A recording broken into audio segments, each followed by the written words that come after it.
बिस्मिल्लाहिर्रहमानिर्रहीम। अस्सलाम वालेकुम व्यूअर्स। तो कैसे हैं आप? वेलकम करती हूँ आपको अपने यूट्यूब चैनल पे। आप देख रहे हैं cook and eat by Nimra. आज मैं आपके साथ लेके आई हूँ एक बहुत ही ज़बरदस्त सी टोमेटो केचप की रेसिपी, जिसकी काफ़ी अरसे से मेरे पास रिक्वेस्ट थी, लेकिन कुछ मसरूफियत की वजह से मैं वो रिक्वेस्ट पूरी नहीं कर सकी। आज हम बनाएंगे टोमेटो केचप, वो भी बिल्कुल आसानी से बनाएंगे, घर में मौजूद तमाम इंग्रेडिएंट से बनाएंगे और बिल्कुल बाजार जैसा इसका टेस्ट होगा। तो चलें फिर रेसिपी को करते हैं स्टार्ट। रेसिपी को कंप्लीट वॉच करें, कोई भी स्टेप स्किप नहीं करें। सबसे पहले यहाँ पर हमने टमाटर ले लेने हैं। टमाटर अपने पके हुए लेने हैं और बिल्कुल लाल होने चाहिए, कच्चे ना हो, हरे ना हो और रेड टमाटर होने चाहिए। कोशिश करें चेरी टमाटो ले लें, नहीं तो कोई भी ले लें, रेड लें, बस पके हुए होने चाहिए। यहाँ पर 3 किलो मेरे पास टमाटर है और इसके सबसे पहले आपने ऊपर से इस तरीके से काट लेना है। 3 किलो टमाटर लिए हैं, सारा फार्मूला 3 किलो के हिसाब से ही हम लेके चलेंगे और इसको आपने रफली चॉप कर लेना है। एक टमाटर के 4 पीस कर लें, 6 कर लें, जितना आप कर सकते हैं। रफली मोटा मोटा चॉप करना है, ज्यादा बारीक करने की जरूरत नहीं है। सारे टमाटर को आपने इसी तरीके से काट लेना है। टमाटर हमारे सारे कट चुके हैं। यहाँ मेरे पास है चीनी यानी कि शुगर, और शुगर जो है वो 1 किलो को 100 ग्राम चीनी ऐड की जाती है। यहाँ पर 3 किलो टमाटर है मेरे पास और हम इसमें 300 ग्राम शुगर जो है वो ऐड कर देंगे। एक मुट्ठी भर के या 50 ग्राम के करीब लहसुन ऐड करेंगे। ये देसी लहसुन है, बारीक वाला। अगर आपके पास मोटा हो तो आप वो भी यूज कर सकते हैं। और इतना सा टुकड़ा जो है हम वो अदरक का यूज करेंगे। अच्छा, यहाँ पर मैं बताती चलूंगी, चिली गार्लिक सॉस नहीं है, ये जस्ट टोमेटो केचप है। चिली गार्लिक की रेसिपी थोड़ी सी डिफरेंट है, वो फिर किसी रेसिपी में आपके साथ शेयर करूंगी। और यहाँ पर प्याज ले लेने हैं। 4 बड़े साइज के प्याज हैं और इनका वजन 400 ग्राम के करीब है। इनको भी हमने मोटा मोटा काट लेना है और 1 चम्मच भर के आपने नमक का इसमें ऐड कर देना है और 2 चम्मच भर के आपने लाल मिर्च के ऐड कर देने। और इसमें हम ऐड करेंगे 2 ग्लास पानी, या फिर इतना जितने आपके टमाटर जो हैं वो थोड़ा थोड़ा सा इसमें डूब जाएं, इतना पानी ऐड होना चाहिए। यहाँ पर मैंने 2 ग्लास पानी ऐड किया, यानी कि ½ लीटर के करीब, 500 ml। और अब हम इसको अच्छे से मिक्स कर देंगे ताकि सारी चीजें जो है वो अच्छे से मिक्स हो जाए। और ये मैं बना रही हूँ प्रेशर कुकर में। अगर आप प्रेशर कुकर में ना बनाएं, आप पतीले में भी बना सकते हैं, उसमें टाइम ज्यादा लगता है। प्रेशर कुकर में ये होगा कि बंद करके आपने सीटी चलने के बाद 10 मिनट इसको पकाना है, तो ये रेडी हो जाएगा जी। तो 10 मिनट हो चुके हैं। अब हम इसका ढक्कन उठाते हैं और देखें टमाटर जो है वो अच्छे से गल चुके हैं और बाकी प्याज लहसुन वगैरह भी अच्छे से गल चुका है। अब इसके बाद हम इसको क्या प्रोसेस से गुजारेंगे, सबसे पहले हम इसको ठंडा करेंगे, नॉर्मल रूम टेम्परेचर पे लेके आएंगे। गरम गरम के साथ कोई भी प्रोसेस नहीं करेंगे, इसको ठंडा होने देंगे। ठंडा होने के बाद फिर आपको बताती हूँ आगे क्या करना है जी। तो टमाटर हमारे अच्छे से ठंडा हो चुके हैं और नॉर्मल रूम टेम्परेचर पे आ चुके हैं। अब हम क्या करेंगे, एक ब्लेंडिंग जग ले लेंगे जिसमें हम लोग मिल्क शेक वगैरह बनाते हैं। उस जग में आपने ये टमाटर और इस साथ में थोड़ा थोड़ा पानी करके, जितना आपका जग हो उतना आपने डाल लेना है उस हिसाब से। अगर आपके पास हैंड ब्लेंडर है तो सारा मिक्सचर एक दफा भी ब्लेंड कर सकते हैं, लेकिन जग में हम थोड़ा थोड़ा डाल के करेंगे और अच्छे से ब्लेंड करना है 2 से 3 मिनट, ताकि तमाम चीजें अच्छे से पेस्ट बन जाए।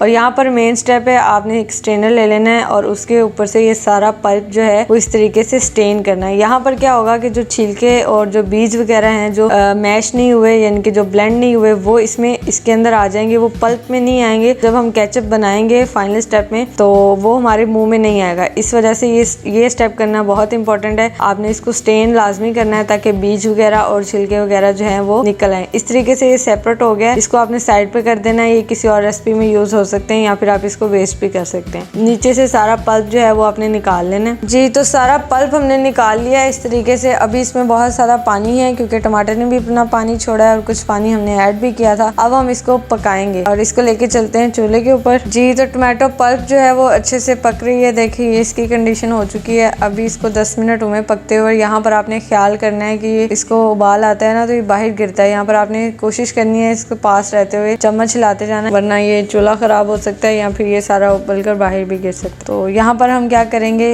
1 कप का चौथा हिस्सा है मेरे पास विनीगर, व्हाइट विनीगर, ये सिरका हम इसमें ऐड कर देंगे। सिरका भी एज ए प्रेजर्वेटिव इसमें काम करता है। और यहाँ पर हम टमाटरों का यानी कि केचप का कलर देने के लिए रेड फूड कलर ऐड करेंगे। अगर आप ना करना चाहें तो आप सिंपल भी रख सकते हैं, लेकिन मैं समझती हूँ कि वो केचप का कलर नहीं होता, तो सिंपल वो फीका फीका सा कलर आता है, इसलिए रेड कलर देना जरूरी है। लेकिन अगर आप नहीं भी देना चाहते तो आपकी अपनी मर्जी, आप ना दें बेशक। मुझे मुझे कम लग रहा है कलर, में थोड़ा सा कलर इसमें और ऐड करूंगी। कलर आप अपनी मर्जी से कम ज्यादा कर सकते हैं, जितना रेड करना चाहे उतना आप कर सकते हैं। और यहाँ पर अब हम इसको चम्मच ला देंगे। ये देखिए कितना प्यारा सा हमारा टमाटर का जो कलर है वो आ चुका है। अभी हमने इसको और पकने देना है। उसके बाद इसमें क्या चीज ऐड करनी है आपको मैं बताती हूँ। रेसिपी स्किप नहीं करनी, रेसिपी को आपने कंप्लीट देखना है जी। तो 10 मिनट हमने इसे और पकाया है, तो ये थोड़ा सा थिकनेस की तरफ जा रहा है। यहाँ पर अब हम ऐड करेंगे सोडियम बेंजोएट। सोडियम बेंजोएट ऐसा प्रेजर्वेटिव है जो हर फूड को प्रिजर्व करने के लिए यूज किया जाता है। मैं अक्सर अपनी रेसिपीज में सोडियम बेंजोएट को यूज करती हूँ। इसका फार्मूला क्या होता है, 1 किलो को 1 ग्राम तक यूज किया जाता है। यहाँ पर 3 किलो हमारे पास फार्मूला है टमाटर का, तो हम इसमें 3 ग्राम ऐड करेंगे। और मुझसे अक्सर क्वेश्चन किया जाता है कि किस फॉर्म में होता है, तो ये देखें इस फॉर्म में मुझे मिला था कि कोई सी भी एसेंस वाली शॉप जहाँ से फूड के एसेंस या फूड कलर आप लोग लेते हैं वहाँ से इजीली मिल जाता है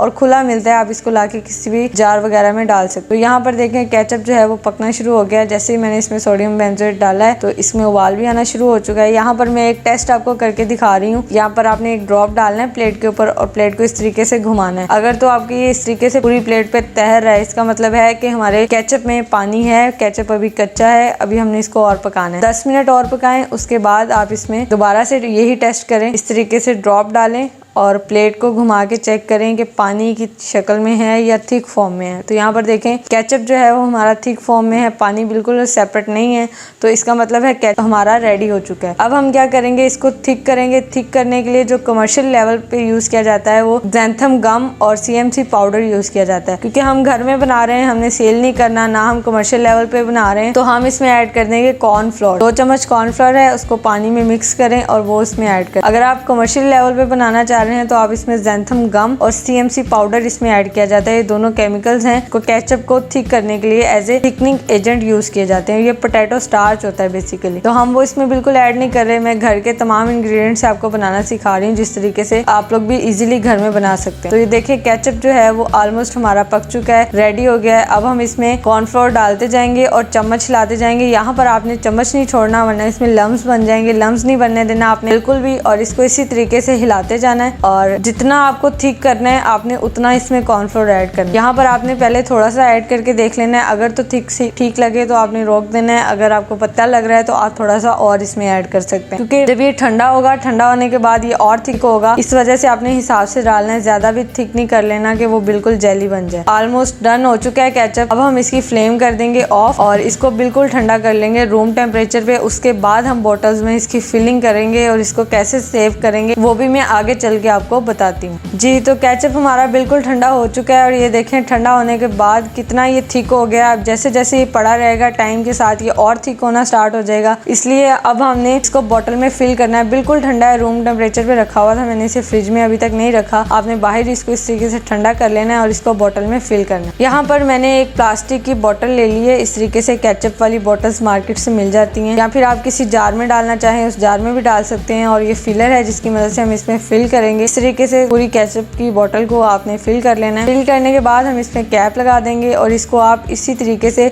बाहर भी रख सकते हैं, फ्रिज में भी रख सकते हैं। ये 1 साल 6 महीने तक बिल्कुल खराब नहीं होगा, क्योंकि हमने इसमें प्रेजर्वेटिव ऐड किया हुआ है, इस वजह से बिल्कुल खराब नहीं होगा। बाहर भी रख सकते हैं, फ्रिज में भी रख सकते हैं। अब मैं आपको इसको निकाल के दिखाती हूँ कि इसकी क्या कंडीशन है और क्या इसकी थिकनेस। तो जी माशाल्लाह अल्हम्दुलिल्लाह हमारा टोमेटो केचप बिल्कुल रेडी हो चुका है, और वो भी घर के तमाम इंग्रेडिएंट से। आपको कोई भी स्पेशली केमिकल्स खरीदने की जरूरत नहीं है, बस एक केमिकल ले लें, सोडियम बेंजोएट, जो हर फूड के केमिकल में यूज होता है। हमारा केचप जो है वो रेडी हो चुका है। आप इसको जरूर बनाएं और फिर मुझे इसके बारे में फीडबैक भी जरूर दें। आपको मेरी ये रेसिपी कैसी लगी, और अगर आप मेरे चैनल पे न्यू हैं तो मेरे चैनल को जरूर सब्सक्राइब भी करें, बेल आइकन के बटन को प्रेस भी करें। और इसके अलावा अगर आपकी कोई और रिक्वेस्ट हो तो मुझे जरूर शेयर किया करें। इंशाल्लाह सबकी रिक्वेस्ट बारी बारी जरूर पूरी की जाएंगी। Thank you, Allah Hafiz.